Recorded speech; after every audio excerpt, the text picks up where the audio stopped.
नमस्कार, यो कार्यक्रम खुला मञ्च। यो कार्यक्रममा हामीले आम जनताले सरोकार राखेका विषयहरूमा छलफल गर्ने गर्दछौँ। यति बेला मुलुकमा विघटन गरिएको संसद पुनर्स्थापित भएको छ र न्यायालयको क्षेत्रमा धेरै ठाउँबाट प्रश्नहरू पनि उठे र सडक आन्दोलनहरू पनि भए। यसका बीच एउटा राजनीतिक निकास निस्केको छ। अझै थुप्रै कानुनी अप्ठ्याराहरू बाँकी छन् भन्ने प्रसङ्ग चलिरहेको छ। यिनै सेरोफेरोमा आज हामी छलफल गर्नेछौँ। त्यसका लागि हामीले स्टुडियोमा निम्ति आएका छौँ नेपाल बार एसोसिएसनका पूर्व महासचिव तथा वरिष्ठ अधिवक्ता सुनिल पोखरेल। यहाँलाई कार्यक्रममा स्वागत छ। हस्, धन्यवाद। यति बेला खुसियाली मनाइरहेछ होइन कानुन क्षेत्रमा?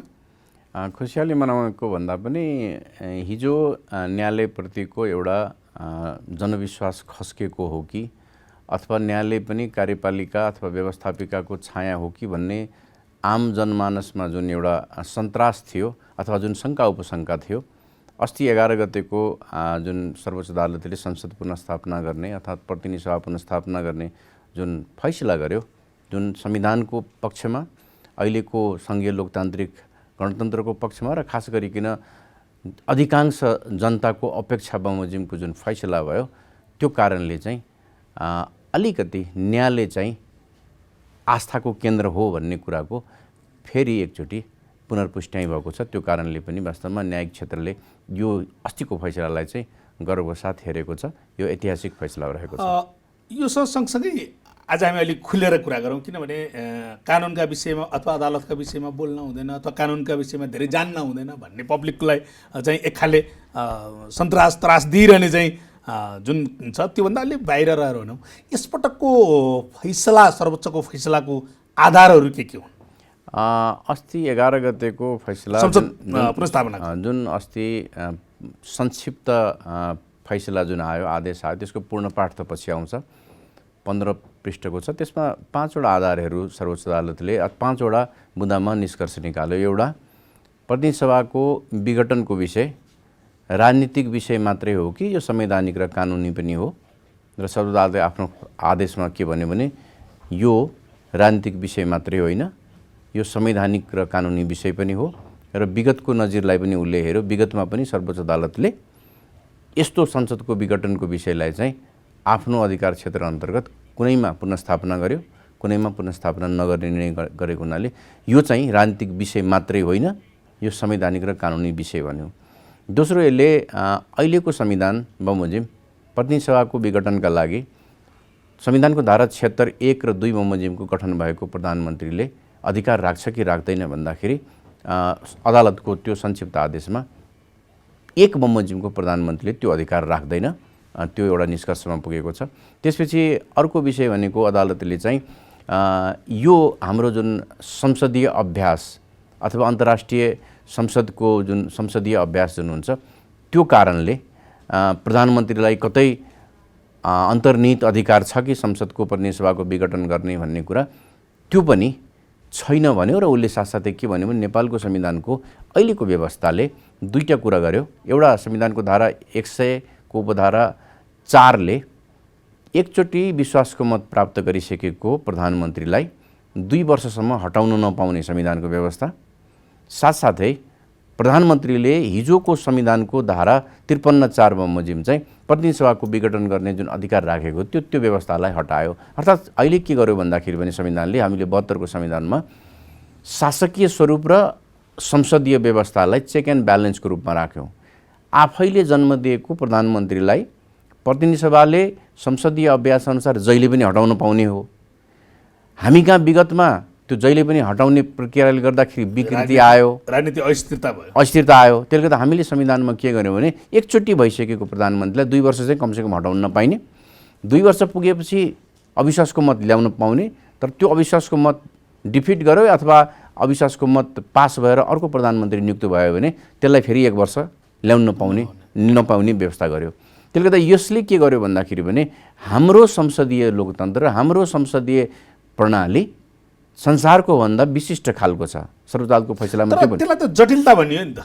हैन, हामीले के गर्यौँ भन्दाखेरि राजनीतिक जटिलता भयो। 2 महिना यत्रो चाहिँ कोलाहल मचियो अनि त्यो पाटो छँदैछ। त्यो पाटोलाई त सर्वोच्च अदालतले अर्को बुँदामा के भन्यो भने संसदको विघटन, प्रतिनिधि सभाको विघटन गर्ने प्रधानमन्त्रीको अथवा मन्त्री परिषदको निर्णयमा बदनियत छ कि छैन भन्ने कुरा पनि गरेको छ।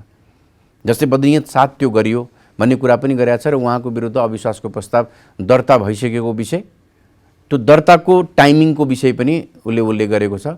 संसद सचिवालयबाट 3:30 बजेको कुरा आछ, सभामुखबाट 10:30 बजेको कुरा आछ। त्यो विषयलाई पनि मलाई लाग्छ पूर्ण पाठमा सर्वोच्च अदालतले समेट्ला। तर त्यो विषय पनि उसले उल्लेख गरेको छ कि संसदीय व्यवस्थामा हामीले हिजो अभ्यास गरेको 47 सालको संविधान बमोजिम अभ्यास गरेको विषयलाई हामीले हटायौँ अहिलेको संविधानमा। त्यसले गर्दाखेरि हामीले विशिष्ट खालको संसारमा कहीँ नभएको, जस्तै संसारको कुनै, जस्तै भारतमै तपाईँ जानुहुन्छ भने भारतको संविधानमा आजको दिनमा पनि प्रधानमन्त्रीलाई प्रतिनिधि सभाको विघटन गर्ने अधिकार छ। हिजोको हाम्रो 47 सालको संविधान बमोजिम जस्तै छ उनीहरूको। त्यसपछि गएर त्यो एकचोटि प्रधानमन्त्री भइसकेको मान्छेलाई 2 वर्ष अविश्वासको प्रस्ताव ल्याउन पाइँदैन भन्ने त्यहाँ छैन। पूर्ति यही नै मैले भनेको, कानुनको आँखामा तपाईँले भने जस्तो राजनीतिक स्थिरताका लागि शासकीय स्वरूप र चाहिँ के अरे संविधान के अरे प्रधानमन्त्रीको चाहिँ कार्यशैलीले चाहिँ समेटेर लाने टाइपले गयो होला। तर राजनीतिक जटिलता भयो, हिजो संविधान लेख्दा गलत गरियो भन्ने गरी राजनीतिक दलहरू पनि प्रस्तुत भए होइन। तपाईँ दुईटा कुरा तुलना गर्नुपर्छ। हिजोको विकृति, संसदभित्र जुन विकृति विसङ्गति भए, सांसदको खरिद बिक्रीदेखि लिएर दल बदलदेखि लिएर 6 महिनामा सरकार नटिक्ने, प्रधानमन्त्री अब हुँदा 51-52 जनाको मन्त्री परिषद पनि बनाउनु पर्यो। त्यो कारणले अहिलेको संविधानमा हामीले के व्यवस्था गर्यौँ भने 25 जनाभन्दा बढी बनाउन पाइँदैन। त्यो लेसन लर्न हो नि। त्यसले गर्दाखेरि हिजोको विकृति विसङ्गति भन्दा यो अलिकति जटिलता चाहिँ कम जोखिमपूर्ण छ। यद्यपि कि यसले राजनीतिक जटिलता ल्याउँछ। जस्तै भनौँ न, संसदले आफैले जन्म दिएको प्रधानमन्त्रीलाई हटाउन नपाउने भन्ने पनि हुन्छ। त्यो 2 वर्षमा प्रधानमन्त्रीले उत्पात गरे देशमा भनौँ, अथवा त्यही त भने। त्यो अहिले त यो के थियो भन्दाखेरि पनि यो 2 वर्ष कटिसकेको थियो र अविश्वासको प्रस्ताव ल्याउन पायो। मान्नुहोस् न, पहिलो 1 वर्षमै गरेको भए अविश्वासको प्रस्ताव ल्याउनु मिल्दैन। त्यसले गर्दाखेरि त्यो हेर्दाखेरि त के देखिन्छ भन्दाखेरि पनि आफैले जन्म दिएको प्रधानमन्त्रीलाई हटाउनको लागि पनि प्रतिनिधि सभाले 2 वर्ष कुर्नुपर्ने, यो त अनौठो खालको भयो। तर हामीले के गर्यौँ भने हिजोको भन्दा यो जोखिम चाहिँ कम जोखिमपूर्ण छ। भनेपछि अब प्रधानमन्त्रीले संसद विघटन गर्न नपाउने हुनुभयो यो संविधान त। उसले अदालतको फैसलामा यो होइन नै, यो फैसला अदालतको फैसलामा के गर्यो भने उसले 76 को 1 बाट 76 को 5 सम्म कसरी जाने भन्ने कुराको व्याख्या गरेको छ। 76 को 5 बमोजिम सरकार गठन, प्रधानमन्त्री नियुक्त हुन सकेन वा नियुक्त भएको प्रधानमन्त्रीले विश्वासको मत पाएन भने बल्ल 76 को 7 मा जाने भन्ने कुरा उल्लेख गरेको छ।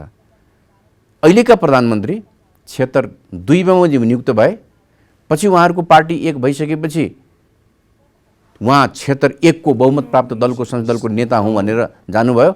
76 वाला या 76 वाला चाहिँ 7 मा जान पाउँदैन र त्यसले थोरै अलिकति यो आदेशमा के पनि भनिएको छ भने धारा 85 मा जुन अगावै विघटन भएमा बाहेक प्रतिनिधि सभाको आयु चाहिँ 5 वर्ष हुने भन्ने छ, त्यो विषयलाई पनि एड्रेस गरेको छ। त समग्रतामा भन्दाखेरि अहिले संक्षिप्त जुन 15 पृष्ठको आदेश आएको छ त्यसले हिजो हामीले सर्वोच्च अदालतको संवैधानिक इजलासमा बहस गरिरहँदा जे विषयमा निर्णय दिनुपर्ने भन्ने विषय थियो, संक्षिप्त रूपमा अदालतले त्यो विषयहरूमा चाहिँ आफ्नो संक्षिप्त निष्कर्ष चाहिँ निकालेको छ।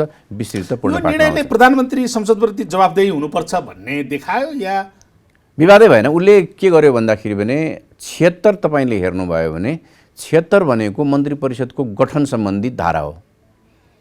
गठन सम्बन्धी धाराको प्रयोग विघटनमा गर्नुभयो। अहिलेको सर्वोच्च अदालतको आदेशको सिधा मेसेज के हो भने तिमीसँग विवाद छ भने, कुनै विवाद छ भने सरकार गठनको सम्बन्धमा अथवा कुनै विषयमा भने त्यसको छिनोफानो गर्ने ठाउँ चाहिँ संसद हो, प्रतिनिधि सभा हो। तिमी त्यहाँ जाऊ र त्यहाँ संविधानले के विकल्पहरू तोकिदिएको छ। 1 भएन भने 3 भएन भने 4 भएन भने 5 अनि बल्ल निर्वाचनमा जाने कुरा गरेको छ। त्यसले गर्दाखेरि विकल्प खोज्ने, सरकारको विकल्प खोज्ने र कस्तो सरकार गठन गर्ने या कस्तो सरकारलाई मत दिने नदिने भन्ने कुराको निर्णय चाहिँ यो निर्णयले प्रधानमन्त्रीलाई संसदप्रति जवाबदेही बनायो। विवादै छैन। त्यो त हाम्रो व्यवस्था के हो भन्दाखेरि भने प्रधानमन्त्री संसदले जन्माउँछ, आफूलाई जन्म दिने संसदप्रति प्रधानमन्त्री जिम्मेवार हुनुपर्छ। तर विघटन गर्दा चाहिँ त्यो लत्तै या थियो, विवादै छैन। उहाँ एकैचोटि जम्प गरेर 7 मा पुग्नुभयो। अहिलेको फैसलाले के भनिदिएको छ भने तिमीलाई 7 मा जाने अधिकारै छैन। अर्थात् प्रक्रियागत रूपमा नै संसद प्रतिनिधि सभाको विघटन चाहिँ गैर संवैधानिक थियो भन्ने कुरा क्लियरली बोलेको छ। भनेपछि अब यसको निकास के हुन सक्छ त? अबको बाटो भनेको सबैभन्दा आइडियलिस्टिक भनेको चाहिँ प्रधानमन्त्रीले दुईटा कारणले, यद्यपि कि त्यो नैतिकताको विषय हो, राजीनामा दिएर मार्ग प्रशस्त गर्नुपर्छ। यो एउटा कारण भनेको उहाँले प्रतिनिधि सभाको विघटन गर्नुभयो, यो 2-2.5 महिनामा देशभरि उहाँ आमसभा गरेर मैले गरेको ठिक छ, प्रतिनिधि सभा पुनर्स्थापना हुँदैन, निर्वाचनको लागि तयारी गर्नुपर्छ। सिटिङ प्राइम मिनिस्टरले त्यो भनिराख्दाखेरि र सम्मानित सर्वोच्च अदालतले होइन है तैँले गरेको गलत हो भन्देका कारणले उहाँमा एउटा नैतिक प्रश्न उठ्यो, किनभने उहाँ निर्वाचित मान्छे हो। एउटा विषय। दोस्रो विषय भनेको चाहिँ पुसको 3 गते संवैधानिक परिषदको बैठक बस्यो, समिति के अरे अध्यादेश ल्याएर। त्यहाँ बाहिर मेसेज के आयो भन्दाखेरि पनि त्यहाँ नियुक्तिहरू भए। प्रधानमन्त्रीले आफ्नो दलको स्थायी समितिमा राष्ट्रिय सभाका अध्यक्ष जो संवैधानिक परिषदका सदस्य हुन्छन् उनले पब्लिकली के भन्यो भने हामीले कुनै पनि नियुक्ति गरेका छैनौँ। बैठक बस्यो, नियुक्ति भएको छैन। 5 गते प्रतिनिधि सभाको विघटन भयो, 5 गते मेसेज के आयो बाहिर भन्दाखेरि भने त्यो दिन निर्णय भएको थियो, नियुक्तिहरू भयो। त्यसले गर्दाखेरि देश र जनतासँग तपाईँले झुटो बोल्नुभयो। गरेको थियो भने मैले नियुक्ति गरेँ भन्दै आयो भइहाल्थ्यो नि। गरेको छैन भनेर जुन झुटो बोल्नुभयो, यद्यपि कि त्यो विषय, त्यो निर्णयको विषय, त्यो नियुक्तिको विषय फेरि सम्मानित सर्वोच्च विचाराधीन छ, सभामुखको मुद्दा र अर्को एउटा मुद्दामा त्यो विचाराधीन सर्वोच्च अदालतले बोल्ला। तर यो दुईटा परिप्रेक्ष्यमा चाहिँ गम्भीर नैतिक सङ्कट बोल्ला भन्दा पनि अहिले चाहिँ प्रधानमन्त्रीले गरेका संवैधानिक निकायका जुन नियुक्तिहरू जुन छ यसमा अलिकति कन्फ्युजन पनि छ होइन? अब त्यो नियुक्ति के हुने हो? त्यो नियुक्ति चाहिँ अस्तिको फैसलाले केही पनि गरेको छैन। त्यो नियुक्ति एज इट इज छ। अस्तिको फैसलाको विषय त्यो नियुक्तिहरूसँग जोडिएकै थिएन। बजारमा मैले पनि केही सञ्चार माध्यममा र केही व्यक्तिहरूको कुरा सुने त्यो सबै नियुक्ति बदर भयो, होइन। त्यो संवैधानिक अङ्गमा भएको अख्तियारदेखि लगायतका जुन नियुक्ति भएको छन् त्यो नियुक्तिको बारेमा यो फैसलाले अस्तिको 11 गते तपाईले भनेकै कुरा 3 गतेको निर्णय जहाँ मिटिङबाट बाहिर निस्किँदै गर्दा सञ्चार माध्यमहरूमा बोल्नुभयो, जुन रेकर्डेड चिजहरू छन् होइन, नियुक्ति भएको छैन भन्ने 5 गते 3 गते बसेको बैठकले निर्णय गर्यो भनेर जुन नियुक्ति गरिया छ, यो संसद विघटन पुनर्स्थापना पछाडि जस्तो के अरे सुनवाई गर्ने समितिहरू पनि अब त तयार भयो नि त। यी सम्म पोजिसनमा आउँदा अब त्यो नियुक्ति हुन्छ के त? होइन, त्यो नियुक्ति त अब दुईटा अवस्था हुन्छ। त्यो नियुक्ति भएर राष्ट्रपतिबाट नियुक्ति भएर उहाँहरू आफ्नो पदमा गइसक्नुभयो। अब उहाँहरूलाई हटाउने भनेको एउटै मात्रै विकल्प हो, महाभियोग। एउटा महाभियोग के अरे प्रतिनिधि सभामा, अर्को भनेको सम्मानित सर्वोच्च जुन विचाराधीन मुद्दा छ सर्वोच्च अदालतले त्यो निर्णय चाहिँ बदर गरिदियो भने मात्रै हो। अदरवाइज उहाँहरूको नियुक्ति चाहिँ एज इट इज रहन्छ। त्यो हटाउने आधार चाहिँ बन्दैन। अहिलेको अस्तिको फैसलाले चाहिँ त्यो हटाउने आधार बन्दैन। तर देख्दा देख्दै नियुक्ति भएको छैन भन्ने अनि नियुक्ति गर्ने गरी चाहिँ ब्याकडेटमा निर्णय भयो भन्ने कुरा विवादै छैन। अहिलेको संविधानले के अरे संवैधानिक अङ्गहरूमा नियुक्तिपूर्व संसदीय सुनवाई गर्नुपर्छ भन्छ। आफैले विघटन गर्नुभयो, संसद छैन भन्नुभयो होइन, संसद छैन भन्नुभयो, अनि त्यो नियावलीको व्यवस्था देखाएर 45 दिन पुगेपछि चाहिँ स्वतः नियुक्ति हुन्छ। संविधानमा प्रष्ट भएको व्यवस्थालाई नियावलीको व्यवस्थाले काट्न मिल्छ, जहाँ कानुनको सर्वोच्चताको कुरा गर्छौँ हामी, विधिको शासनको कुरा गर्छौँ। फेरि यस्तो ठाउँमा नियुक्ति गर्नुभएको छ, तपाईँले जिएम चेयरम्यान नियुक्ति गरे होइन, संवैधानिक निकायहरूमै संवैधानिक निकायमा नियुक्ति गरिएको छ। त्यो संवैधानिक नियुक्ति भनेको लोकतन्त्रका आधार, संवैधानिक निकाय भनेको लोकतन्त्रका आधार स्तम्भ हुन्। लोकतन्त्र बाँच्छ भने तिनकै कारणले बाँच्छ, किनभने त्यसलाई हामीले के भनेको छौँ भने त्यो चाहिँ स्वतन्त्र निकाय हुन्छ। जस्तै अख्तियार दुरुपयोग अनुसन्धान आयोग, निर्वाचन आयोग, लोकसेवा आयोग, राष्ट्रिय मानव अधिकार आयोग लगायतका धेरै ठाउँमा नियुक्ति भएको छन्। त्यो सबै आयोगहरूले चाहिँ हामीले 72 को संविधान मार्फत परिकल्पना गरेको लोकतान्त्रिक व्यवस्थालाई भर्त्यक गर्ने इन्स्टिट्युसन हो, जो चाहिँ इन्डिपेन्डेन्ट हुन्छ भन्ने परिकल्पना संविधानको हो। अब त्यस्तो ठाउँमा अङ्ग चाहिँ संवैधानिक भनियो, नियुक्ति चाहिँ गैर संवैधानिक भएको छ। गैर संवैधानिक तरिकाले सच्याउने केही उपाय छन् त? सच्याउने मैले त्यही बताएँ, महाभियोग कि अदालतमा फैसला अदालतमा मुद्दा विचार चाहिँ अदालतले त्यो नियुक्तिलाई संसदीय सुनवाई गर्न बोलाउन मिल्ने अवस्था रहन्छ कि रहँदैन? त्यो मिल्दैन कि नियुक्ति पूर्व भन्छ, नियुक्ति पूर्व संसदीय सुनवाई गर्ने हो। उहाँहरूको नियुक्ति भइसक्यो, राष्ट्रपतिले उहाँहरूलाई शपथ खुवाएर पठाइसक्नुभयो। त्यसले गर्दाखेरि त्यो फेरि नियुक्ति भइसकेको मान्छेलाई फेरि ल्याएर संसद सुनवाई गर्न सक्ने अवस्था तर यो अभ्यास अथवा यो कानुनी व्यवस्था अभ्यास गर्न लायक अथवा लोकतन्त्रको पक्षमा हुने गरी देखिएन नि त्यसरी। होइन, हामीले 62-63 को जनआन्दोलनपछि एउटा जबरजस्त आवाज के उठ्यो त्यतिखेरको माओवादीले, त्यतिको अन्य दलहरूले पनि तत्काल नियुक्त भइरहेका सबै पदाधिकारी, सर्वोच्च अदालतका न्यायाधीशदेखि लिएर सबै अङ्गमा भएका पदाधिकारीको पुनर्नियुक्ति गर्नुपर्छ भन्ने जबरजस्त आवाज आयो। पछि हामीले अन्तरिम संविधानको व्यवस्था गरिरहेको थियो कि त्यो व्यवस्था राखेनौँ। हामीले व्यवस्था के राख्यौँ भन्दाखेरि भने नियुक्ति अब हुनेहरूको सुनवाई गर्ने, अर्थात् तिनीहरूलाई चाहिँ भेटिङ गर्ने, जस्तै लोकतन्त्र दबाउनको लागि मानवाधिकारको ट्र्याक रेकर्ड, भ्रष्टाचारका विषयहरू त्यो चाहिँ संसदले टेस्ट गर्ने। र खास गरिकन हामीले के भन्यो भन्दाखेरि भने त्यस्तो नियुक्ति चाहिँ प्रधानमन्त्रीको अध्यक्षतामा रहेको संवैधानिक परिषदले गर्छ। संवैधानिक परिषदमा प्रतिनिधित्व तपाईँको कसको हुन्छ भन्दाखेरि विपक्षी दलको नेतादेखि लिएर प्रधान न्यायाधीशदेखि लिएर राष्ट्रिय सभाका अध्यक्षदेखि लिएर सभामुख सबैको हुन्छ। त्यसलाई हामीले कार्यकारी टाइपको नियुक्ति गर्ने मेकानिजम मान्यौँ। अनि कार्यकारीको नियुक्तिको परीक्षण चाहिँ संसदले गर्ने भन्ने व्यवस्था गर्यो। जस्तै अमेरिकामा तपाईँले हेर्नुहुन्छ भने अमेरिकाको सर्वोच्च अदालतको न्यायाधीश पनि राष्ट्रपतिले सिधै नियुक्ति गर्नुहुन्छ। अनि कार्यकारीको नियुक्तिको परीक्षण चाहिँ संसदले गर्ने भन्ने सुनवाईको व्यवस्था राखिएको हामीले त्यो कपी गऱ्यौँ। हामीले कपी चाहिँ त्यहाँको गऱ्यौँ, तर त्यसको आधार चाहिँ के थियो भन्दाखेरि भने पुनर्नियुक्ति गर्ने आवाजलाई छल्नको लागि हामीले सुनवाईको आधार ल्यायौँ। अनि पहिले तपाईँले नियावलीको व्यवस्था हेर्नुभयो भने एकजनाले पनि हुन्छ भन्यो भने त्यो पास हुन्थ्यो। एकजना 75 जनाको सुनवाई समिति थियो, एकजनाले हुन्छ भने पनि त्यो पास हुन्थ्यो। अहिले हामीले नयाँ संविधानमा के व्यवस्था गऱ्यौँ भन्दाखेरि भने माथिल्लो सदन र तल्लो सदनबाट 15 जना भन्यो। त्यो 15 जनामध्ये 2/3 हुँदैन भन्यो भने चाहिँ फेल हुन्छ। हामी नेगेटिभमा गयौँ कि पास गर्ने भनेनौँ। हामीले रोक्ने कसरी भन्ने मात्रै, हुँदैन भन्ने मात्रै व्यवस्था राख्यौँ, हुन्छ भन्ने व्यवस्था राखेनौँ। यदि तपाईँले 10 पुर्याउन सक्नुभयो भने त्यो नियुक्ति हुन्छ। 9 जनाले विरोध गरेर पनि पार लागेन।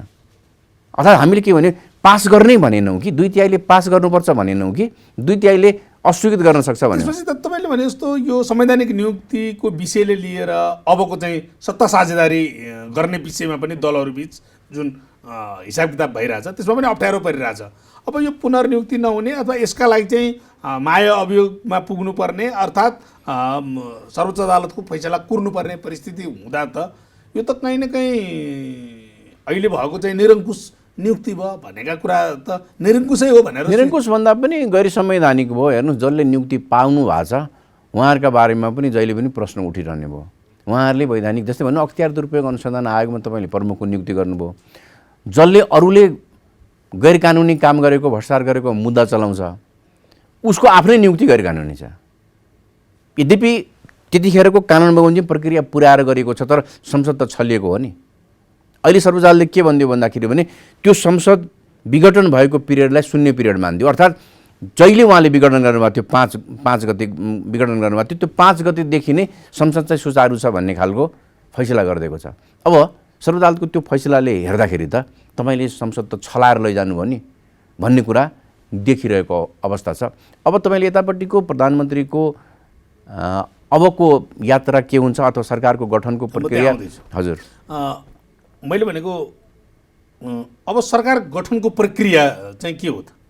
सबभन्दा पहिले मैले त्यही भन्दै थिएँ, सबभन्दा पहिले आइडियलिस्टिक भनेको चाहिँ प्रधानमन्त्री राजीनामा आधारमा राजीनामा दिने विषय जो पब्लिक सडकबाट उठिरहेछ। तर मलाई के लाग्दैन भने उहाँले राजीनामा दिनुहुन्न। दुईटा कारणले। तपाईँ अलिकति पछाडि जानुभयो भने 52 सालमा पनि प्रतिनिधि सभाको पुनर्स्थापना भएपछि त्यतिखेरको प्रधानमन्त्री मनमोहन अधिकारीले टिचिङ हस्पिटलको बेडबाट टेलिभिजन मार्फत संसदमा अविश्वासको प्रस्ताव फेस गर्नुभएको थियो। राजीनामा दिनुभएन उहाँले। अहिलेका प्रधानमन्त्री उहाँबाटै शिक्षित र दीक्षित मान्छे हो। त्यसले गर्दाखेरि हिजो मेरा अग्रजले जे गरे म त्यही गर्छु भन्ने एउटा रहन्छ। उहाँको एउटा मिटिङ पछाडि चाहिँ उहाँका चाहिँ दलका नेताहरूले भनिसक्नु भएको छ उहाँ अहिले राजीनामा किन गर्ने, अविश्वास प्रस्ताव फेस गर्ने। एउटा पाटो त्यो भयो। दोस्रो पाटो के भन्दाखेरि भने उहाँ संसदबाट जन्मेको प्रधानमन्त्री हो। जसले मलाई जन्म दियो त्यहाँ म फेस गर्छु भन्ने अधिकार चाहिँ प्रधानमन्त्रीसँग हुन्छ। उहाँले म त्यहाँ फेस गर्छु। उहाँको नियुक्तिको विषयमा पनि त तपाईँले भने जस्तो संसदबाट होइन नियुक्ति पछि संसद हो भन्ने टाइपले पनि त्यो पाटो त सिद्धिसक्यो। मलाई लाग्छ उहाँ प्रतिनिधि सभाको सदस्यको रूपमा शपथ ग्रहण गर्नुभन्दा पहिले प्रधानमन्त्री भइदिनु भयो। त्यो भएको अवस्था हो। अब त्यो पाटो लामो समय गइसक्यो, मलाई लाग्छ त्यसको वैधानिकताको प्रश्न त अब हुँदैन। तर एउटा पाटो के छ भन्दाखेरि भने उहाँले त्यो संसदबाट विश्वासको मत लिनुभयो भने उहाँलाई सबै दलले भनौँ न अधिकांश दलले उहाँलाई विश्वासको मत दिएको हो। त्यसले गर्दाखेरि जसले मलाई विश्वासको मत दियो उहाँसँग त्यो कन्फिडेन्स छ, म लिन्छु नि त फेरि यिनले अविश्वासको प्रस्ताव ल्याउँदैमा हुन्छ र मलाई फेरि बहुमत म पुग्छ कि। अब त्यो पुस 5 मै दर्ता गरेको अविश्वासको प्रस्ताव जीवित छैन? त्यो जीवित छ, किनभने संसद जीवित भएपछि त्यो सबै चिज जीवित भएर आयो, त्यही प्रस्ताव जीवित छ। भनेपछि अब हामी फेरि पुस 5 मै पुग्यौँ। पुस 5 मै पुग्यौँ। त्यही भएर अदालतले त्यो पिरियडलाई चाहिँ शून्य पिरियड मानिदियो, त्यसमा केही छैन। तपाईँको संसद बिउन्थ्यो, संसदभित्रका विधेयकहरू ऐनहरू जे थिए सबै बिउन्थ्यो। तर अदालतले शून्य मान्यो भने पछाडि त अघि नै हामीले छलफल गरेको चाहिँ संवैधानिक निकायका नियुक्तिहरू पनि त शून्यभित्र पर्यो। एक्ज्याक्टली मैले त्यही भनेको त्यो के भयो भन्दाखेरि सुनवाई भएन, तर राष्ट्रपतिबाट उहाँहरूको नियुक्ति भएर गइसक्यो। अब हामीसँग नियुक्ति भइसकेकोलाई फिर्ता बोलाउने भन्ने बाटो भनेको मैले त्यो दुईवटा बताएँ। एउटा अविश्वासको प्रस्ताव, अर्को भनेको अदालतमा विचाराधीन मुद्दाको बाटो। जस्तै भनौँ न अहिले तपाईँलाई के हुन्छ भने म अहिले बताउँछु, प्रधानमन्त्री केपी शर्मा ओली नेपाल कम्युनिस्ट पार्टीको संसदीय दलको नेता भएका कारणले प्रधानमन्त्री आउनुभयो 76 बमोजिम। कल्पना गरौँ अहिले उहाँलाई संसदीय दलको नेताबाट हटाइयो भने उहाँ प्रधानमन्त्री रहनुहुन्छ कि रहनुहुन्न? रहनुहुन्न। तर संविधान बमोजिम रहनुहुन्छ। किनभनेदेखि संविधानले के गर्यो भन्दाखेरि भने प्रधानमन्त्री हट्ने 4वटा मात्रै आधारहरू तोक्यो।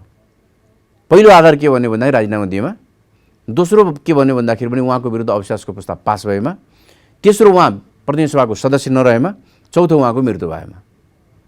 दलको नेता नरहेमा प्रधानमन्त्रीको पद जाने हामीले संविधानमा व्यवस्था राखेनौँ।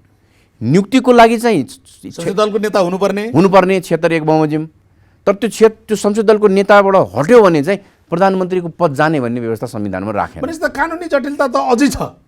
त्यो प्रश्न रूपमा छ। जस्तै उहाँले राजीनामा दिनु भएन भने उहाँलाई दलको नेता परिवर्तन गरे पनि उहाँ प्रधानमन्त्रीको रूपमा कन्टिन्यू गर्नुहुन्छ। किनभने एउटा प्रधानमन्त्री भइराख्दाखेरि फेरि अर्को दलको नेता बनाएर राष्ट्रपतिका प्रधानमन्त्री नियुक्ति गर्न जान मिल्दैन, किनभने एउटै कुर्सीमा दुईवटा मान्छे त बस्दैन होइन। त्यसले गर्दाखेरि त्यो जटिलता चाहिँ देखिएको अवस्था छ। यो संविधानमा रहेको त्रुटि हो। जुन योग्यताका आधारमा तपाईँले प्रधानमन्त्री नियुक्ति गर्नुभयो, दलको नेताको भनेर नियुक्ति गर्नुभयो, अब दलको नेतै नरहेपछि पनि प्रधानमन्त्री कन्टिन्यू गर्ने खालको व्यवस्था हुन्छ। कहाँबाट चाहिँ यो प्रभावित भयो? यो त्यति बेला संविधान बन्ने बेला होइन। हामीले के हुन्छ भने संविधानमा जहिले पनि के हुन्छ भन्दाखेरि भने कन्स्टिट्युसनको मेकिङको प्रोसेस हुन्छ। हामीले त्यो मेकिङको प्रोसेस चाहिँ असोजको 3 गते 72 सालमा सिद्ध्यायौँ र कन्स्टिट्युसनलाई तपाईँले कम्प्लिट डकुमेन्ट कहिले पनि मान्नुहुन्न। त्यसको लामो यात्रा भनेको बिल्डिङको प्रोसेसमा जान्छ र बिल्डिङ हामीले दुईटा आधारमा गर्छौँ। एउटा संविधानको संशोधनबाट, अर्को अदालतको व्याख्याबाट। अब हामीले अहिलेको बेलामा यो कुरा रियलाइज भयो नि त, नेकपाको भनौँ न लार्जर ग्रुप चाहिँ के छ भने संसदीय दलमा ओलीको विरुद्धमा छ, प्रधानमन्त्री ओलीको विरुद्धमा। त्यहाँ भोटिङ भयो भने उहाँ दलको नेता रहनुहुन्न, तर प्रधानमन्त्री चाहिँ कन्टिन्यू गर्ने खालको संविधानको व्यवस्था भयो। भनेपछि त हामीले छलफल गरेकै 2-3टा विषयहरूमा कन्ट्रोभर्सी देखियो। जस्तै संवैधानिक निकायको नियुक्तिमा के अरे संसदीय सुनवाई, त्यसबाट चाहिँ के अरे संसद विघटनका लागि जहाँबाट आफू चाहिँ जन्मेको म त्यसैबाट चाहिँ त्यहीँ गएर चाहिँ के अरे बुझाउँछु भन्दा बुझाउन नपाउने परिस्थिति, अनि यो प्रधानमन्त्री रहिरहने। भनेपछि त हामीले बनाएको संविधानमा थुप्रै अप्ठ्याराहरू खोजहरू देखियो। संशोधनको त्यो शासकीय स्वरूपमा अब एउटा संशोधन जरुरी भयो। जस्तै प्रधानमन्त्री हट्ने विषयमा चाहिँ दलको नेता नरहेमा, जस्तै 76 बमोजिम नियुक्त भएको प्रधानमन्त्री विघटन गर्ने विषयमा पनि त जरुरी भयो नि। संसद विघटन गर्ने विषयमा त मलाई सर्वोच्च अदालतको फैसलाले बोल्दिसक्यो। 5 बमोजिम प्रधानमन्त्री नियुक्त भएन। 5मा ठ्याक्कै के छ? 5मा ठ्याक्कै के छ भन्दाखेरि भने प्रधानमन्त्री नियुक्ति हुनको लागि कुनै पनि प्रतिनिधि सभाको सदस्यले बहुमत पाउने आधार देखाएमा उसलाई राष्ट्रपतिबाट प्रधानमन्त्री नियुक्त गर्ने भन्ने छ। त्यो बमोजिम प्रधानमन्त्री नियुक्त भएन या त्यो बमोजिम नियुक्त भएको प्रधानमन्त्रीले विश्वासको मत पाएन भने मात्रै चाहिँ बाध्यात्मक रूपमा प्रतिनिधि सभाको विघटन गर्ने कुरा हो, 7 अनुसार। त्यसले गर्दाखेरि त्यो अवस्था अहिले सर्वोच्च अदालतले त्यो बोलेको त्यो कुरा पनि हो कि संसदको प्रतिनिधि सभाको विघटन भनेको बाध्यात्मक हो, तिम्रो प्लेजरमा होइन। 1 वाला 2 वालाको प्लेजरमा होइन। तिमी 1बाट सकेनौ भने 2मा जान्देऊ, 2बाट सकेनौ भने 3मा जान्देऊ, 3बाट 4मा, 4बाट 5मा जान्छ, 5 वालाले सकेन भने बाध्यात्मक रूपमा जान्छ। अहिले प्रधानमन्त्री ओलीले गर्ने के हो भन्दाखेरि भने राजीनामा दिने राष्ट्रपतिले उहाँलाई काम चलाउ बनाउनुहुन्छ, अर्को प्रधानमन्त्रीको नियुक्तिको प्रक्रिया सुरु हुन्छ। प्रधानमन्त्री नियुक्ति हुन सकेन, कोही पनि नियुक्ति हुन सकेन। नियुक्ति हुन सकेन भने 5 सम्म उहाँ नै पुग्न सक्नुहुन्छ। 2 बमोजिमको खोज्ने जस्तै अब लार्जेस्ट पार्टी भन्यो, लार्जेस्ट पार्टी त तपाईँले प्रधानमन्त्रीको नियुक्ति भइहाल्छ, सबभन्दा ठुलो पार्टी कुन हुन्छ। तर लार्जेस्ट पार्टी हुनुको लागि पनि के हो भन्दाखेरि भने अहिले नेकपा नै सबभन्दा ठुलो पार्टी छ। त्यो पार्टी विभाजित भएको छैन फर्मली। त्यो विभाजित हुँदाखेरि कति टुक्रा कता जान्छ, जस्तै भन्नु काङ्ग्रेसभन्दा नेकपाकै 2टा टुक्रा काङ्ग्रेसभन्दा ठुलो भयो भने त लार्जेस्ट पार्टीको हिसाबमा पनि प्रधानमन्त्री बन्न सक्ने त्यही पार्टीभित्र मान्छे हुने हो, विपक्षमा आइपुग्ने भएन। त्यसले गर्दा यी विविध कुराहरू छन्। त्यसले गर्दा पहिलो देखेको मैले अबको निकास भनेको चाहिँ एउटा निर्वाचन पछिल्लो चाहिँ गणितीय हिसाबले पनि तपाईँले भने जस्तो प्रधानमन्त्रीले नैतिकताका आधारमा राजीनामा दिने अथवा राजीनामा दिएर चाहिँ काम चलाउ सरकारका रूपमा परिणत हुने प्रक्रियातिर लाग्नुहुन्न होला। उहाँ किन लाग्नुहुन्न भने हरेक प्रधानमन्त्रीले प्रतिनिधि सभाको विघटन गर्दा राजीनामा दिएर विघटन गरेछ, अनि राष्ट्रपतिबाट उसलाई काम चलाउ सरकार बनाइएको अवस्था छ। जस्तै बाबुराम भट्टराई हेर्नु भने राजीनामा दिनुभएको छ, गिरिजाबाबुको त्यही थियो, मनमोहनको त्यही थियो, उहाँले राजीनामा दिनु भएन। अर्थात् उहाँलाई के थाहा थियो भन्दाखेरि भने प्रतिनिधि सभाको पुनर्स्थापना भए भने पनि या 17 र 27 मा निर्वाचन भएन भने पनि म चाहिँ फुल फ्लेज प्रधानमन्त्री हुँ, कन्टिन्यू गरेर राख्छु भन्ने उद्देश्यका साथ उहाँले राजीनामा नदिएर बस्या हो। यो भित्र संवैधानिक आड बढी लिनुभयो अथवा बाहिरी चाहिँ अरू चाहिँ राजनीतिक आड बढी लिनुभयो, के लाग्यो? होइन, यस्तो हो, प्रधानमन्त्रीको पछिल्लो 3 वर्षको कानुन मात्रै हैन, तपाईले पछिल्लो 3 वर्ष नागरिक समाजको अगुवा पनि हो। पछिल्लो 3 वर्षको यात्रा उहाँको हेर्नुभयो भने र उहाँ प्रधानमन्त्री नियुक्त भएको पहिलो दिन संसदमा सम्बोधन गर्दा उहाँले के भन्नुभयो भन्दाखेरि भने काङ्ग्रेस पार्टी प्रतिपक्षी होइन, हाम्रो सहयात्री हो भन्नुभयो। त्यसमा ठुलो मिनिङ छ। मान्छेले के बुझ्यो भने काङ्ग्रेसलाई पनि साथसाथ लैजाने भन्यो। प्रतिपक्षलाई संविधानले नै तोक्यो के भन्दाखेरि भने सरकारका गलत कामको तैँले आलोचना गर्नुपर्छ, सही काममा सहयोग गर्नुपर्छ भन्ने प्रतिपक्षको संवैधानिक दायित्व तोकेको छ।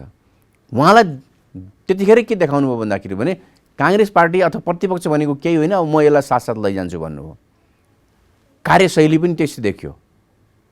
प्रतिपक्षले पनि के गर्यो भन्दाखेरि भने सानसाना अवसरहरू लिइराख्यो सरकारबाट, भागभण्डामा मिलिरह्यो, सानसाना अवसरहरू लिइराख्यो। अर्थात् ऊ पनि के खोजिरह्यो भन्दा प्रतिपक्ष होइन, म कुनै न कुनै हिसाबमा सरकारमा पार्टिसिपेसन गरिराख्छु।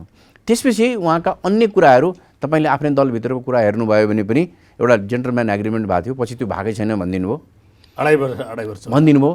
अस्ति गएको वैशाखमा 2टा अध्यादेश ल्याउनु भयो, एउटा दल सम्बन्धी अध्यादेश ल्याउनु भयो, अर्को यही संवैधानिक परिषदको नियुक्ति सम्बन्धी जुन त्यो गणपूरक सङ्ख्या सम्बन्धी ल्याउनु भयो। विरोध भयो, 1 हप्तामा फिर्ता गर्नुभयो। त्यसपछि अस्ति फेरि त्यही अध्यादेश ल्याउनु भयो, त्यही अध्यादेश ल्याएर नियुक्ति गर्नुभयो। अर्थात् एउटा म्यासेज के गयो उहाँमा अथवा उहाँको कार्यशैलीमा के देख्यो भने मैले जे गर्छु भइहाल्छ। त्यसले गर्दा उहाँलाई के भयो भने त्यो 2/3 को दम्भ हो या अरू के छ त्यो? होइन, केही त गणितले पनि काम गर्छ, केही कुराहरू व्यक्तिले पनि काम गर्छ, व्यक्तिमा पनि काम गर्छ। म तपाईँलाई बताउँ, नेपाललाई भारतले नाकाबन्दी गर्दा उहाँले जुन स्ट्यान्ड लिनुभएको थियो, अस्तित्व चुचे नक्सा जारी गर्दा उहाँको जुन एउटा राष्ट्रवादी एउटा चित्र बनेको थियो, फिगर बनेको थियो, त्यो त सबै धुलिस्याँत बनाउनु भयो नि आफैले, बनेन र? आफ्नो 2/3 को लगभग बहुमत प्राप्त थियो, प्रतिनिधि सभा विघटन गरिदिनु भयो। सरकारको प्रधानमन्त्री देशैभरि आमसभा गर्दै आन्दोलन गर्छु भन्दै हिँड्नुभयो। हुँदा विराटनगरको सभामा कतिसम्म भन्न भ्याउनु भयो भन्दाखेरि भने अदालतको फैसला प्रतिनिधि सभा पुनर्स्थापनातर्फ आयो भने हामी आन्दोलन गर्छौँ भन्नेसम्मको कुरा गर्नुभयो। अरूले के भन्छन् भन्ने कुरा मतलब हुँदैन। अरूले भनेको कुरा पूर्व प्रधानमन्त्री, विपक्षी दलका नेता, अरूले के भन्छन् भन्ने, सिटिङ एक्जिक्युटिभको प्रमुख जसको दायित्व भनेको ल एन्ड अर्डरदेखि लिएर कानुनको शासन सबै कार्यान्वयन गर्ने हुन्छ, उहाँले भनेको कुराको बहुत महत्त्व हुन्छ। त्यसले त्यो मेसेज के देखिन्थ्यो, त्यो के देखिन्थ्यो भन्दाखेरि भने मैले गरेपछि हुन्छ भन्ने खालको देखिन्थ्यो।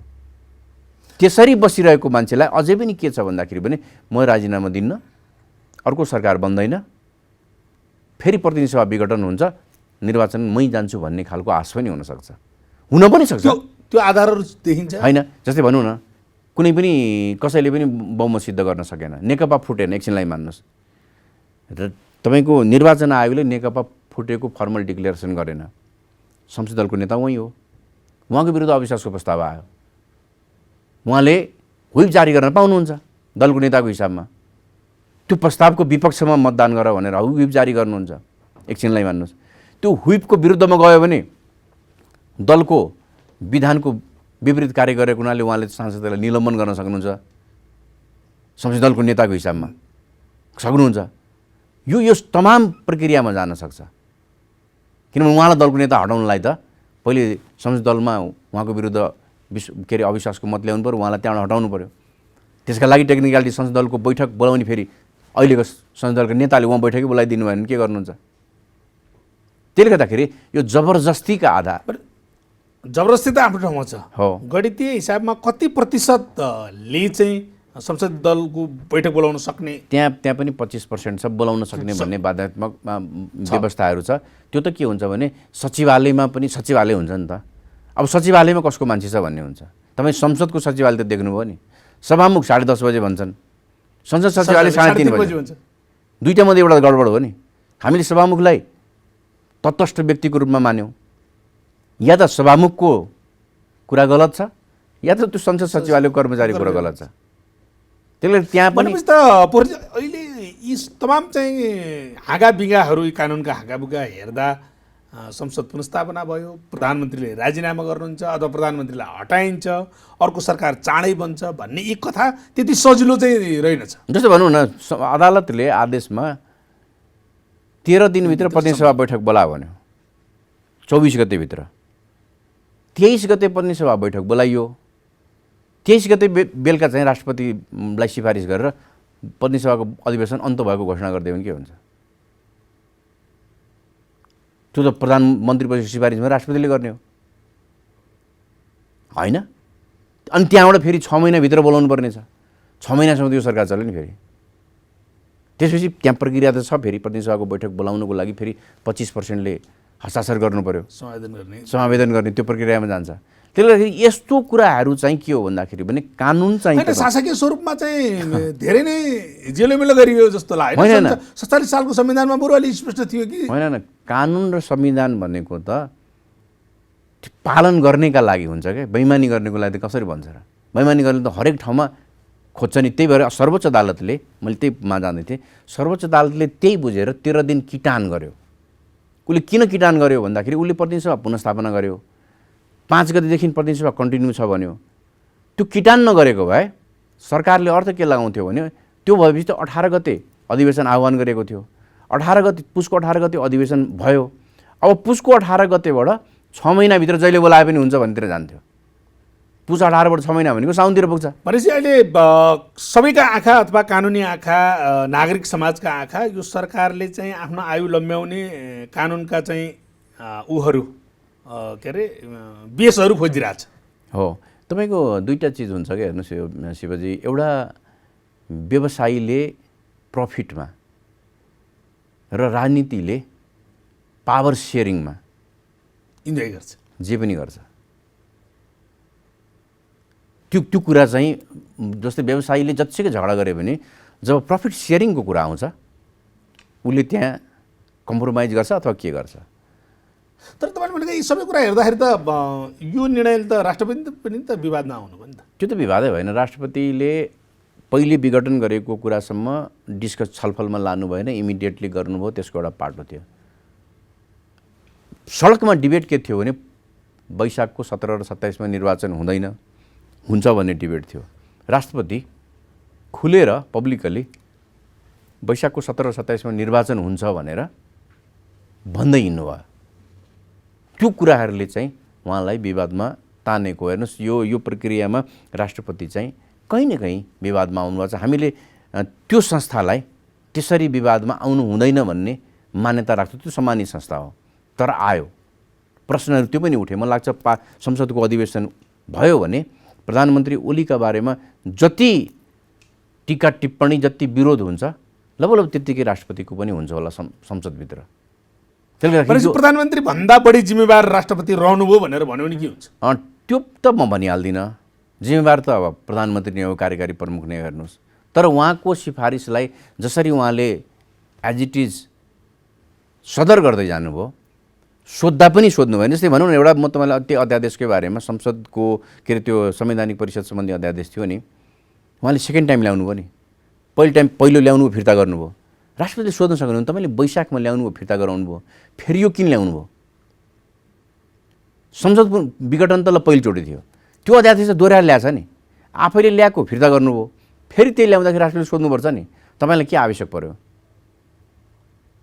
त्यति त सोधे भए हुन्थ्यो नि। पास उहाँले फेल गर्न सक्नुहुन्न, फिर्तै गर्न सक्नुहुन्न, सोध्न सक्नुहुन्छ नि, सोध्नु भएन। तर यसपटकको संसद विघटन पछाडिको चर्चा चाहिँ दुईवटा कुरा रह्यो। म एउटा अर्को पार्ट पनि भन्ला, सेटिङ भन्ने शब्दले निकै ठाउँ पायो होइन। हामी कहाँ कस्तो भयो भन्दाखेरि अलिअलि सेटिङ हुन्छ। हरेक संस्थालाई हामीले पछिल्लो समय विवादित बनायौँ। कहिलेकाहीँ हामी पनि जिम्मेवार, हामी पनि जिम्मेवार हुन्छौँ। आफू अनुकूलको निर्णय नआउने बित्तिकै त्यहाँ केही सेटिङ थियो, त्यहाँ गडबड थियो भनिदिन्छौँ। हामीले सबै निर्णय आफ्नो अनुकूल खोज्या हुन्छौँ। यो एवं तरिकाले हामीले के गर्दियौँ भन्दाखेरि भने पत्रकारलाई पनि शङ्का गर्दियौँ। तपाईँको राइटअपमा पनि यसो हेऱ्यो, तपाईँले कसको हेलमेट लाउनु भएको छ भने देख्छ पाठकले। म बोल्छु कानुन व्यवसायी, यसले कसको हेलमेट लाछ भने अलिअलि देख्छ उसले। राजनीतिज्ञ त राजनीतिज्ञ, विवादित छैन, विवादै भएन। हुँदा हामीले अदालतलाई पनि शङ्काको घेरामा पार्यौँ। त्यो नियुक्ति देखिन्छ, यो कसको कोटामा आएको, यो कसको कोटामा आएको, यो कसको पालामा नियुक्ति भयो भनेर। त्यो त भागभण्डामै भएको नियुक्ति, त्यो त हेर्नै भयो। विवादै छैन। अहिले तपाईँले राजनीतिसँग कम्प्लिटली अलग भएको नेपालमा 3 करोड मान्छेमा को भेट्नुहुन्छ भन्नुहोस् त? कोही सक्रिय होला, कोही निष्क्रिय होला, कोही सुसुप्त होला। हरेक मान्छे राजनीतिसँग जोडिएको छ, तपाईँले त्यही भित्रबाट खोज्ने हो। तर त्यो भइसकेपछि उसले गर्ने पर्फर्मेन्सको बारेमा चाहिँ विश्वास गर्ने हो। र खास गरिकन संस्थालाई बनाउने कुरा पनि त्यही हो।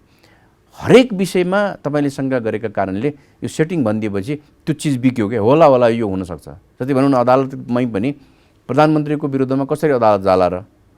यो निर्णय त प्रधानमन्त्रीले जे गर्यो त्यही सदर हुन्छ भन्ने भएन नि। त्यति मात्रै भएन नि, फैसलाको अघिल्लो दिन प्रधान सेनापतिले प्रधान न्यायाधीशलाई भेटेको विषय पनि त अर्थपूर्ण तरिकाले हेरियो नि त। त्यही भने मैले, त्यो खास कोइन्सिडेन्ट थियो। तपाईँलाई याद होला, यतापट्टि घोडा तबेला थियो, घोडा तबेलाको जग्गा अहिले अदालतले लिएको छ, जहाँ आर्मीको थियो त्यहाँ अझै आर्मीको युनिट छ। त्यही हामीले पाएको जानकारी अनुसार त्यही विषयमा छलफल गर्नको लागि प्रधान सेनापति आफै आउनु, प्रधान न्यायाधीश त्यहाँ जाने कुरो हुँदैन, प्रधान सेनापति आएको। तर समय कस्तो पर्यो भने फैसला हुने अघिल्ला दिन पर्यो, मान्छेलाई शङ्का गर्ने ठाउँ चाहिँ रह्यो। तर मलाई लाग्छ सेनाको यो इन्टायर प्रोसेसमा, यो इन्टायर विषयमा कहाँ सरोकार र चासो छ र?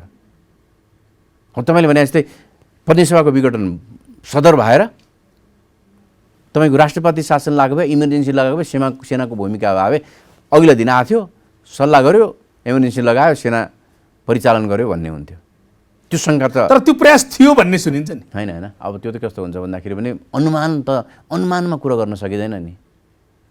अनुमानमा कुरा गर्नुभयो भने त त्यो त कहाँ से कहाँ पुगिन्छ। तर फ्याक्टबाट के देखियो भने अघिल्ला दिन जे सुरुमा भने जस्तो यो पटक चाहिँ अदालतमाथि आम जनताको विश्वास बढ्यो भन्ने हो। विवादै छैन, किनभने अदालतले दुईवटा कुरो गरिदियो। एउटा संविधानको रक्षा गर्यो, एउटा यो व्यवस्थाको रक्षा गर्यो, र एउटा मेसेज आफैमा के दियो भने अन्तिम रूपमा गडबड गर्यो कार्यपालिकाले, व्यवस्थापिकाले भने त्यसको करेक्सन गर्ने ठाउँ चाहिँ नेपालमा छ है, अदालत छ है भने। हामीले चर्चा गरेको सेटिङ भन्ने शब्द चाहिँ प्रयोग हुँदो रहेछ भन्ने पनि देखायो। त्यो कुरा चाहिँ गलत रहेछ है भन्ने खालको देखायो। किनभने आजको दिनमा सबभन्दा बलिष्ठ मान्छे को भन्दाखेरि पनि प्रधानमन्त्री हो।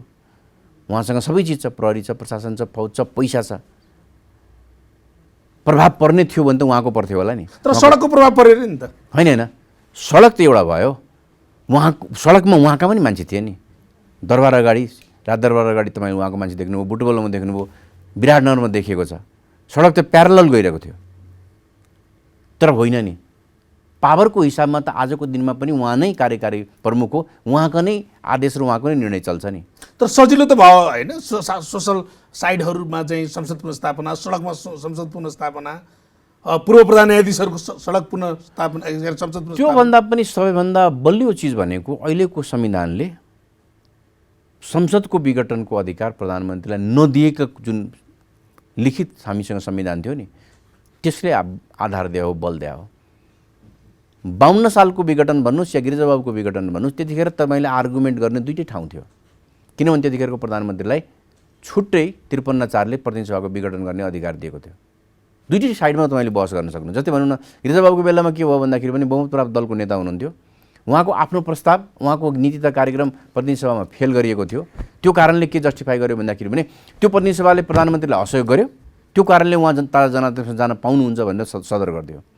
मनमोहनको बेलामा किन प्रतिनिधि सभा पुनर्स्थापना गरिदियो भने उहाँको विरुद्ध अविश्वासको प्रस्ताव आइसकेको थियो, उहाँ अल्पमतको प्रधानमन्त्री हुनुहुन्थ्यो, 2 वा 2 भन्दा बढी दलको समर्थनमा सरकार बन्ने सम्भावना थियो। त्यो आर्गुमेन्ट हो। आजको दिनमा त तपाईँसँग त्यो विषय केही पनि छैन, विघटनको अधिकारै नभएकोमा तपाईँले विघटन गर्नुभयो। त्यसले गर्दाखेरि अदालतलाई सबैभन्दा बलियो आधार भनेको चाहिँ संविधानको व्यवस्था हो। यो बाहिरी कुराहरू भनेको चाहिँ त यसो अलि थपथाप भयो होला। तर कार्यक्रमको अन्त्यमा छु, हजुर, तपाईँ फुलकोटको पक्षमा हुनुहुन्थ्यो, म थिइनँ, तर लार्जर बेन्चको पक्षमा थिइनँ। म किन थिइनँ भन्दाखेरि भने त्यहाँ 13वटा निवेदनमध्ये एउटा निवेदन संवैधानिक इजलासमै पठाउने गरी थियो। तपाईँलाई थोर जान्नु, त्यहाँ रिटमा दुईटा हुन्छ, एउटा डब्लुओ हुन्छ, रिट जनरल के अरे रिट अर्डिनरी, अर्को डब्लुसी हुन्छ, रिट कन्स्टिट्युसनल। म जुन एउटाको निवेदकको प्रतिनिधित्व गरिरहेको थिएँ, उसको डब्लुसी थियो, उसले कन्स्टिट्युसनल बेन्चै मागेको थियो। त्यसले गर्दाखेरि उसले संवैधानिक इजलास मागेका कारणले चाहिँ त्यो लार्जर बेन्चमा जानुपर्छ, संवैधानिक इजलासले हेर्नु हुँदैन भन्ने कुरामा चाहिँ म विबन्धित थिएँ, किनभने मेरो वकालतनामा त्यहाँ परिसकेको थियो। यद्यपि मैले पछि देवगुरुङ निवेदक रहेको रिटमा पनि दुईटैमा बहस गरेँ, तर त्यो सन्तोष भण्डारीको रिटमा मेरो वकालतनामा परिसकेको हुनाले मेरो त्यो संवैधानिक इजलास होइन। तर धेरै कानुन व्यवसायीहरूले त फुलकोटको माग गर्नु के अरे फुलकोटको भन्दा पनि विरत इजलासको माग गर्नुभएको थियो, माग्नु भएको थियो। त्यसको आधार तर यो पटक संवैधानिक इजलासले पनि विश्वास दिलायो होइन। अहिलेको संविधानको धारा 137मा नै यस्तो विषयहरू चाहिँ संवैधानिक इजलासले नै हेर्ने भनिएको थियो। कहीँ न कहीँ यो चाहिँ संवैधानिक इजलासले नहेरेर अरू विरत इजलासले हेर्न भनेर गएको भए त्यो संवैधानिक इजलासको औचित्य चाहिँ समाप्त हुन्थ्यो। आफ्नो औचित्य बचाउनको लागि पनि उनीहरूले संवैधानिक इजलासमै राखे र संवैधानिक इजलासबाट नै यसको छिनोफानो गरे। क्षमता देखायो भन्ने हो होइन, संवैधानिक दायित्व पुरा गर्यो भनौँ न। संविधानले विश्वास गरेको थियो नि त, किनभने हामीसँग संविधान बनिराख्दाखेरि सर्वोच्च अदालत राख्ने कि संवैधानिक अदालत बनाउने कि भन्ने विवाद थियो। त्यो बिचबाट हामीले के गर्यौँ भने होइन, सर्वोच्च अदालतभित्र संवैधानिक इजलास बनाउन भनेर बिचको बाटो समातेको हो। सर्वोच्च अदालतको संवैधानिक इजलासले आजको यो फैसला गरेर आफ्नो त्यो संविधानले तोकेको दायित्वलाई निर्वाह गर्यो र आफ्नो औचित्य पनि पुष्टि गर्यो। अन्तिममा छोटोमा अब अहिले हामीले एक खाले चर्चा त गऱ्यौँ संविधान के अरे अबको चाहिँ बाटो कि प्रधानमन्त्रीको निकास कि भन्ने विषयमा, सजिलै चाहिँ निकास 1-2 लाइनमा पब्लिकले बुझ्ने गरी के हो? सजिलो गऱ्यो भने नम्बर 1 प्रधानमन्त्री राजीनामा दिएर नयाँ सरकार निर्माणको बाटो खोल्ने। नम्बर 2 नेकपाको बारेमा के अरे निर्वाचन आयोगले निर्णय गरिदिने यो छुट्या हो कि होइन भनेर। नम्बर 3 नेकपाले आफ्नो संसदीय दलको नेता परिवर्तन गर्ने यदि हटाउने हो उहाँलाई भने। नम्बर 4 उहाँको विरुद्ध रहेको अविश्वासको प्रस्ताव पास गर्ने, नयाँ प्रधानमन्त्री नियुक्तिको प्रक्रियामा अगाडि जाने, या वर्स कन्डिसनमा प्रधानमन्त्री ओलीलाई नै विश्वास दिएर उहाँलाई कन्टिन्यू गर्ने। कानुनी बाटा यिनै बाटा हुन्, योभन्दा अर्को विकल्प अब रहेन। अब बाटो विकल्प रहेन, यिनै बाटो हुन्। यिनैबाट कुन चाहिँ छान्ने हो, अब यो चाहिँ राजनीतिज्ञहरूले छान्ने विषय हो, हामीले त भनिदिने मात्रै हो। हाम्रो काम चाहिँ हामीले अदालतमा बहस गरेर प्रतिनिधि सभा पुनर्स्थापना गरेर उहाँहरूको जिम्मा लगाइदिउँ। अबको प्रक्रिया राजनीतिक प्रक्रिया हो, राजनीतिक प्रक्रिया चाहिँ उहाँहरूले लैजानुपर्ने हो। तर एउटा कन्सर्न हाम्रो के रहन्छ भने तपाईँ जे गर्नुहोस् देश र जनता संविधानको पक्षमा गर्नुहोस्, हामी त तपाईँहरूको निर्णय मानेर अगाडि जाने मात्रै हो। समय दिनुभयो, धन्यवाद। हस्, धन्यवाद यहाँलाई पनि। उहाँ हुनुहुन्थ्यो वरिष्ठ अधिवक्ता सुनिल पोखरेल। आजको खुला मञ्च यति नै। अर्को साता फेरि अर्को अतिथि लिएर उपस्थित हुने नै छौँ। बिदा दिनुहोस्, नमस्ते।